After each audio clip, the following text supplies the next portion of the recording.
Hello again, vinyl lovers. This is part 2 of my favorite horror soundtracks in my personal collection.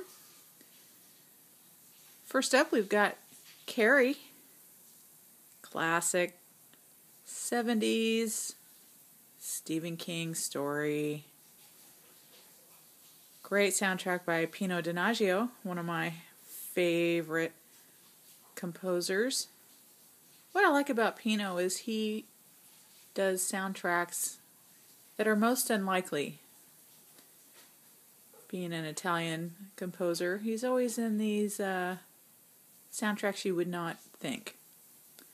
Anyway, this is a great one. A lot of soft 70s tunes intermixed with spooky horror themes. Always a pleasure. Next, we've got Francis Ford Coppola's Dracula soundtrack. This one is so cool just for the cover itself, and really hard to find on vinyl. Beautifully orchestrated, lots of strings, lots of horror-themed, spooky tunes. Very lush. One of my favorites just to have, just because it's one of my favorite horror movies anyway. Well, not real horror, but you know. Anyway, always a good one. Next up, we've got the Amityville Horror, the original, of course. No remakes here. This one's interesting because it has a lovely disco horror theme as its side one, track one, which is always fun. Kind of a hard one to get, but it does come up now and then if you keep your eyes out. Really cool and fun to have, and it's just got great cover art.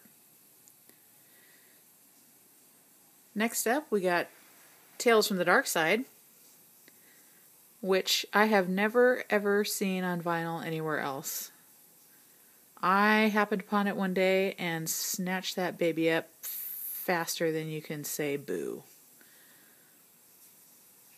It admittedly isn't one of my favorites, musically speaking, although it does have John Harrison on it of Creepshow fame.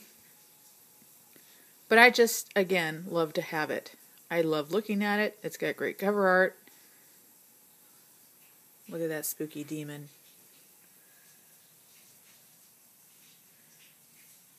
Great movie anyway. Great TV show. Although this is from the movie, not the TV show. I wish it were. But very cool indeed. Next up, we've got The Howling. Another Pino Donaggio soundtrack.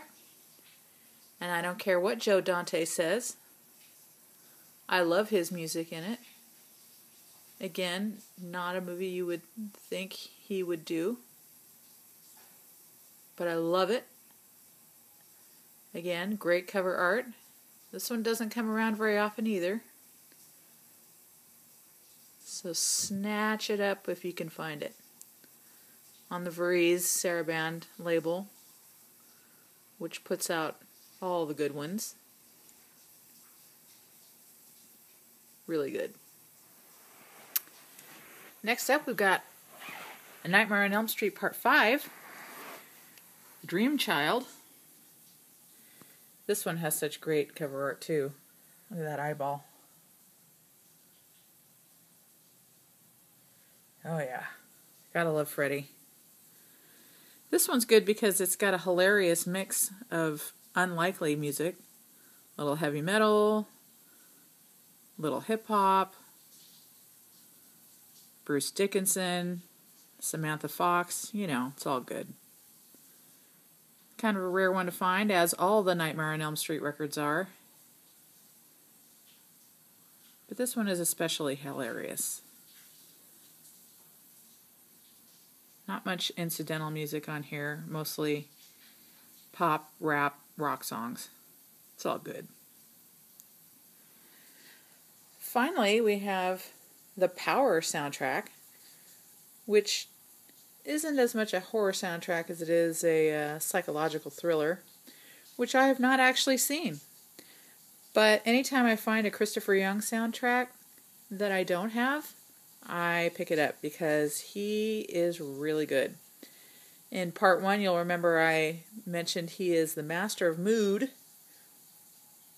He is a great composer, and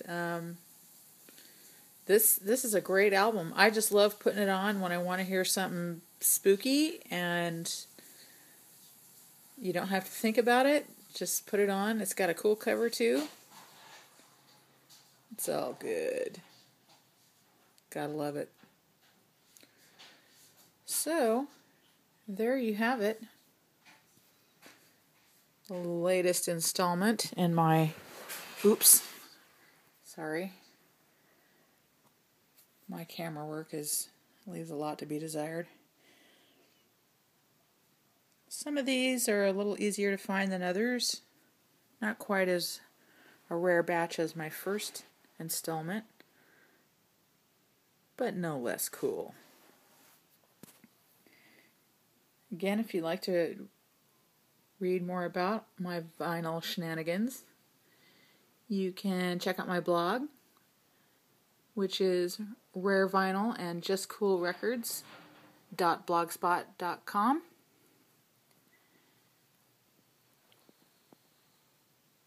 And you can check out my Etsy shop at justcoolrecords.etsy.com. Got a lot of cool stuff there.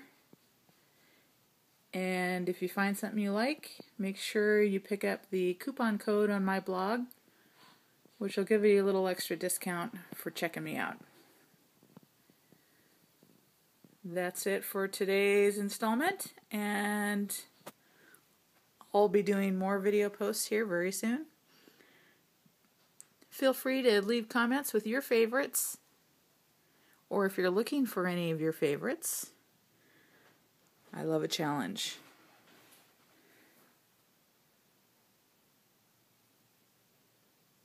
So keep on spinning that vinyl, and we'll see you soon.